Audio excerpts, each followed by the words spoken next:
ଜୟ ଜଗନ୍ନାଥ। ବନ୍ଦେ ଉତ୍କଳ ଜନନୀ। ଦେଶର ଯେଉଁ ଭଳିଆ ପରିସ୍ଥିତି, ଏଇ ରାଜନେତା ମାନେ ଆଜି ଯେଉଁ ଭାଷଣ ମାରୁଛନ୍ତି, ମାନେ ଏ ଦେଶର ଭବିଷ୍ୟତର କ'ଣ ହେବ। ଗତକାଲିର କଲିକତା ୱେଷ୍ଟ ବେଙ୍ଗଲରେ ଗୋଟେ ସଭାରେ ଯୋଗୀ ଆଦିତ୍ୟନାଥ ଆସି ଭାଷଣ ଦେଉଥିଲେ ଯେ ସ୍ୱାମୀ ବିବେକାନନ୍ଦ କହିଥିଲେ ଯେ ତୁମେ ମୋତେ ରକ୍ତ ଦିଅ, ମୁଁ ତୁମକୁ ସ୍ୱାଧୀନତା ଆଣିବି।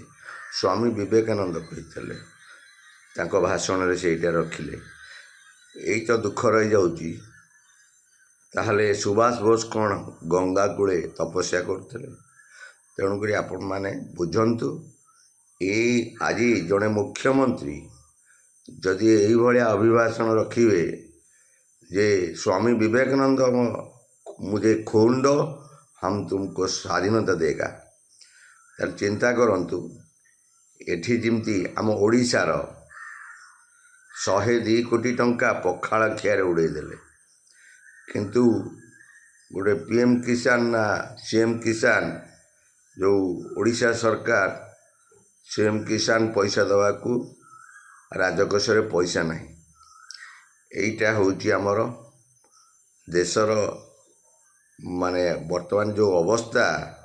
ଆପଣ ଚିନ୍ତା କରନ୍ତୁ, ସମସ୍ତେ ଯଦି ଏଇଭଳିଆ ରାଜନେତାଙ୍କୁ ଆମେ ଭୋଟ ଦେଇ ଆଜି ତାଙ୍କୁ ରାଜଗାଦିରେ ବସାଇଲା ପରେ ଏଇଭଳିଆ ଭାଷଣ ଶୁଣିବେ, ଆଉ ଏଇଭଳିଆ ଆମ ଓଡ଼ିଶା ସରକାର ଯାଇକି ସୁନା କଲିକତାରେ ଫଳେଇବେ, ସୁନାର କଲିକତା ହେବ।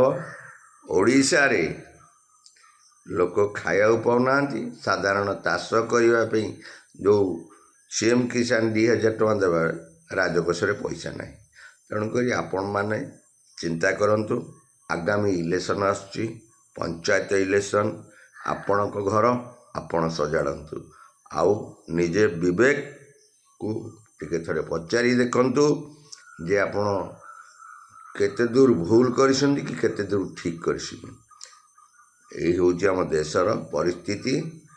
ଆଉ ଏଇଭଳିଆ ନେତାମାନଙ୍କର ମନ୍ତବ୍ୟ, ନେତାମାନଙ୍କର ଭାଷଣ। ତେଣୁକରି କେବଳ ଆମେ ଯଦି ଓଡ଼ିଶାରେ ଆଜି ବଞ୍ଚିଛେ, ସେଇ ପ୍ରଭୁ ଆରାଧ୍ୟ ଦେବତା ଜଗନ୍ନାଥ ମହାପ୍ରଭୁଙ୍କ ଅନୁକମ୍ପାରୁ, ତାଙ୍କ ଆଶୀର୍ବାଦରୁ ଆଜି ଓଡ଼ିଶା ଚାଲିଛି। ତେଣୁକରି ପ୍ରଭୁ ତାଙ୍କୁ ସଦ୍ବୁଦ୍ଧି ଦିଅନ୍ତୁ। ଏଇଭଳିଆ ଆଉ ରାଜନେତାଙ୍କୁ ଭୋଟ ମୁଁ ଅନୁରୋଧ କରିବି, 4.5 କୋଟି ଓଡ଼ିଆ ଭାଇ ଭଉଣୀମାନଙ୍କୁ ଏଇଭଳିଆ ଲୋକଙ୍କୁ ରାଜଗାଦିରେ ଆଉ ବସାନ୍ତୁନି।